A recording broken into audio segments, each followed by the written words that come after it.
27 রোজার রাতে সন্তান ফোন দিয়া বলে, বাবা আমি আগামীকাল রওনা দিলে রাত 2টা-3টায় গিয়া ঢাকায় নামবো, আমি সাহারি তোমাদের সঙ্গেই খাবো। মা বসে আছে, মায়ের সন্তানের বাবাও বসে আছে, সন্তান আসবে। রাত্র 2টা-3টা হয়ে গেছে, সাহারির সময় হয়ে গেছে, সন্তানের খবর নাই। শেষ টাইমে মা বাবা সাহারি খেয়ে ফজরের নামাজ পড়ে দরজার মধ্যে অপেক্ষা করতেছে, সন্তানের খবর নাই। 8টা, 9টা, 10টা বেজে গেছে, মায়ের মনটার ভালো লাগে না।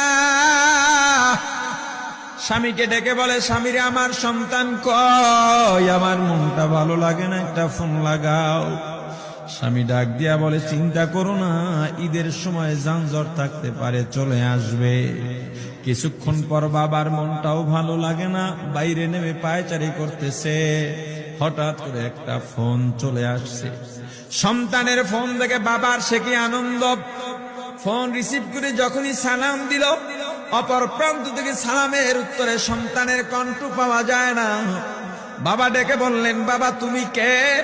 এটা তো আমার সন্তানের কণ্ঠ নয়, তবে মোবাইলটা আমার সন্তানের। ওপার থেকে ডাক দেয়া বলে, আপনি কি এই লোকেই মোবাইলওয়ালার বাবা? বলে, হ্যাঁ। আপনি এখনো বাড়িতে কি করেন? আপনার যেই সন্তান ঢাকা থেকে গাড়ি নিয়া 2500-এর দিকে রওনা দিয়েছিল, ওই গাড়িটা 2500 পৌঁছতে পারে নাই। পথিমধ্যে সংঘর্ষে রাস্তার মধ্যেই অনেকগুলো মানুষ মারা গেছে, অনেক যুবকও তার মধ্যে আছে। রাস্তার পাশে সাদা কাপড় দিয়া ঢাকা। দেখেন আপনার সন্তান এই লাশের মধ্যে আছে কিনা। মোবাইলটা আমি রাস্তার পাশে পড়ে পাইলাম। বাবা পাগলের মতো একটা দৌড় দিছে। মা মনে করছে সন্তান বুঝি কাছাকাছি চলে আসছে। অন্যান্য সন্তানদের ডাক দেয়া বলে, তোরা কে, কোথায়, এদিকে আয়, তোদের ভাই বুঝি কাছাকাছি আসছে। আমার কলিজার টুকরা সন্তান, তোর বাবা যে আগায় আনতে গেছে, তাড়াতাড়ি নতুন চাদর বিছা, বালিশের কভার গুলো খুলে নতুন কভার লাগা, পানি গরম বসা, আমার সন্তান এসে গোসল করবে। আহারে সবাই ফুলের মেলা, ফুলের তোড়া নিয়ে অপেক্ষা করতেছে। 4টা বছর কলিজার টুকরা বাড়িতে নাই, বিদেশ থেকে আসবে। বাবা স্পটে গিয়া দেখেন অনেকগুলো লাশ, সাদা কাপড় দিয়া ঢাকা।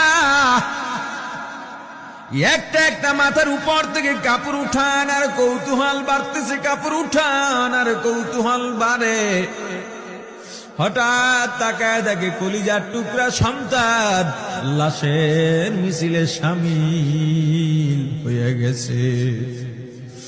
বাবা সন্তানকে ধরে কাঁদেন আর বলেন, বাবা এত আদর আপ্যায়ন